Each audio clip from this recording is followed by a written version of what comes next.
Lantaran itu, saya pun lihat cover kajian ini atau buku ini. Cuba teka pihak mana yang membuat perbandingan ini. Saya terbaca satu jadual perbandingan antara sistem cukai GST dan SST. Agak menarik perbandingan tersebut. Saya bacakan rumusannya di sini ya.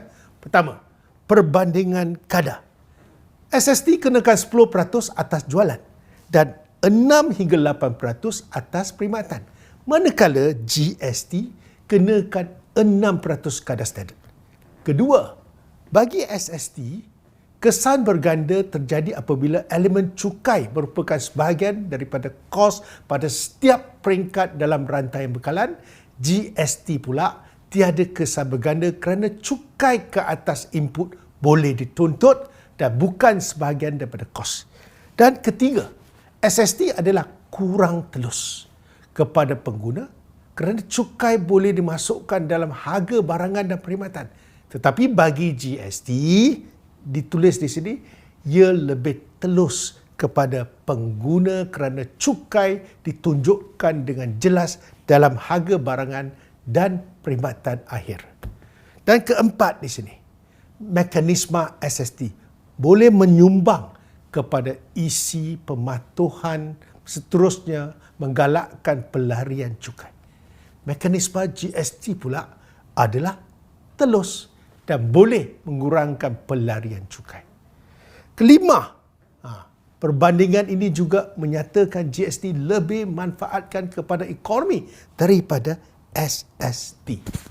Mula-mula saya ingat perbandingan ini adalah kajian daripada mereka yang pro Najib dan pro GST satu ketika dahulu kerana hampir semua perbandingan adalah memihak kepada GST.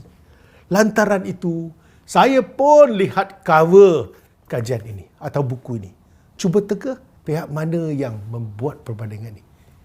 Ini adalah tinjauan fiskal 2024 yang diterbitkan oleh Kementerian Kewangan, iaitu di bawah Malaysia Madani.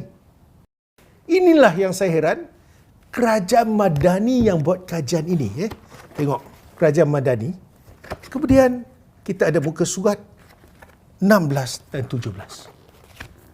Dalam muka surat 17 adalah perbandingan antara SST dan GST yang hampir memihak sepenuhnya kepada GST. Kenapa tidak melaksanakan GST kalau dia dah baik? Yang membawa manfaat kepada perkembangan ekonomi Malaysia. Kenapa? Dan 1001 kenapa? Sebagai rumusan, saya merayu sangat kepada kerajaan supaya fikir-fikirkanlah. Ini demi kebaikan rakyat.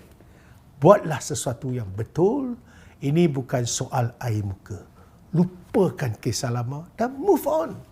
Kalau laporan rasmi kerajaan, iaitu laporan tinjauan fiskal 2024, telah memperihalkan bahawa GST jauh lebih efektif dan berkesan daripada SST dan dianggap tiada tolok banding, kita sepatutnya cakap serupa bikin. Saya percaya mesti ada justifikasi yang cukup meyakinkan untuk mendukung GST. Tetapi yang aneh lagi ganjil.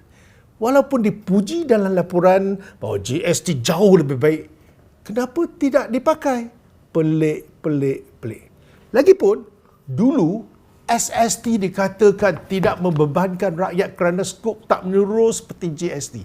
Namun sekarang, sejak kebelakangan ini, skop barangan perkhidmatan yang di bawah rejim SST ini semakin bertambah dan diperluaskan sehingga mantan Menteri Kewangan dari DAP yang nak sangat masukkan GST dan buka jalan bagi pemulihan SST sendiri pun mengakui bahawa rejim SST semakin membebankan dan minta kaji semula kenaikan kadar SST.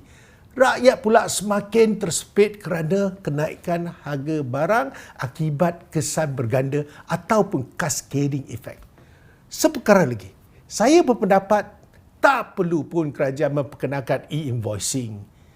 Kalau dah ada GST, saya faham matlamat e-invoicing adalah untuk mengekang pelarian cukai di bawah SST. Tetapi jangan risau, di bawah GST ada elemen input tax. Untuk tuntutan input teks, peniaga dan pengusaha perlu mengemukakan semua dokumen transaksi dengan jelas. Maka, elemen e-invoicing sudah pun terangkum di bawah sistem GST. Tak payahlah susah-susah. Sekarang para accountant dan juga kerani, perakaunan, peniaga pula pening kepala akibat daripada kerangka sistem e-invoicing yang tidak matang dan tidak jelas. API dan SDK pula sangat rumit untuk dilaksanakan dan kosnya pula sangat mahal. Ini berat. Marilah kita merenung sejenak. GST, apalah dosa engkau?